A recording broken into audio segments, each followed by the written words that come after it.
Assalamualaikum warahmatullahi wabarakatuh. Perkenalkan, nama saya Lili Kurnia, NIM 856622125, Prodi PGSD semester 6 dan dari UPBCC UT Palembang.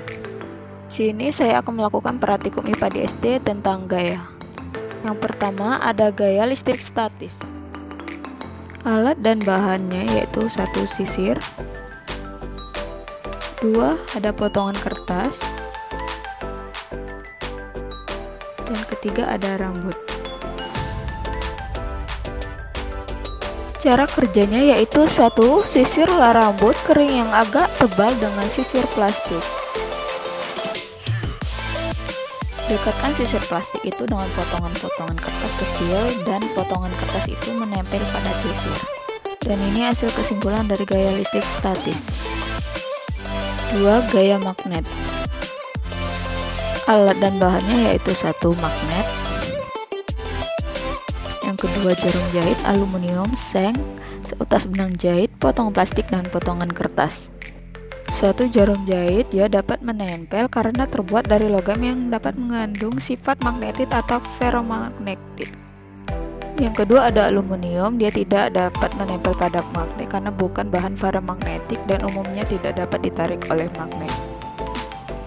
Yang 3 ada seng, dia adalah logam yang dapat ditarik oleh magnet.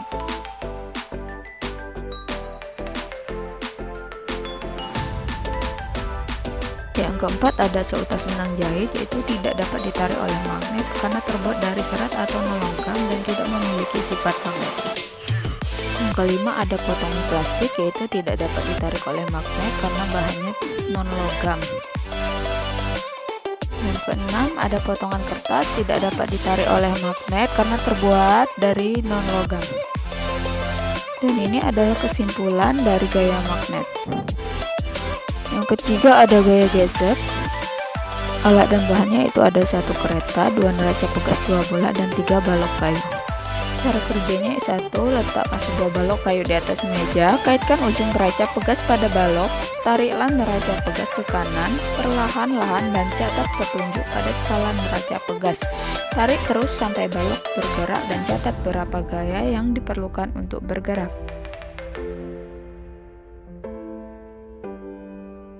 Dan ini adalah kesimpulan dari gaya gesek. 4. Gaya pegas.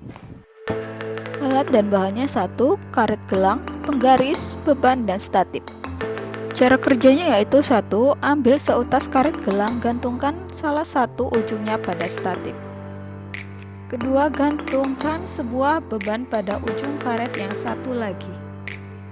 3. Tarik beban ke bawah kemudian lepaskan.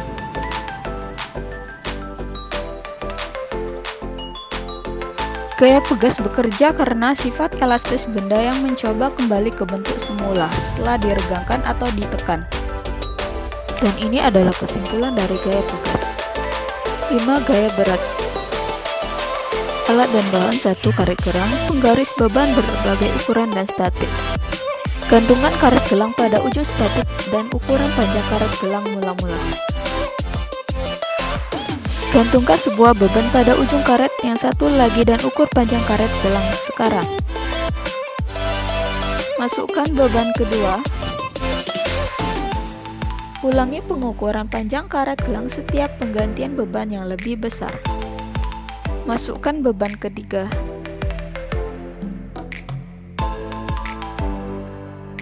Masukkan beban keempat.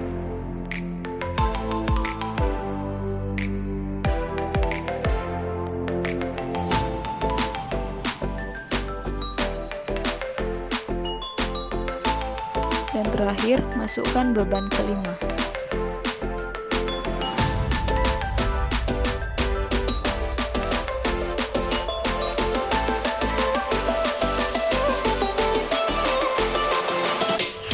Dan ini adalah kesimpulan dari gaya berat. 6. Perpaduan gaya. Alat dan bahannya kereta dan neraca pegas 2 buah. Ambil balok kayu dan 2 neraca pegas yang sama. Hubungkan kedua ujung balok masing-masing dengan neraca pegas yang dengan keadaan. Catat besar gaya pada masing-masing neraca pegas. Dan ini adalah kesimpulan dari perpaduan gaya. Itu saja praktikum IPA di SD tentang gaya. Sekian, wassalamualaikum warahmatullahi wabarakatuh.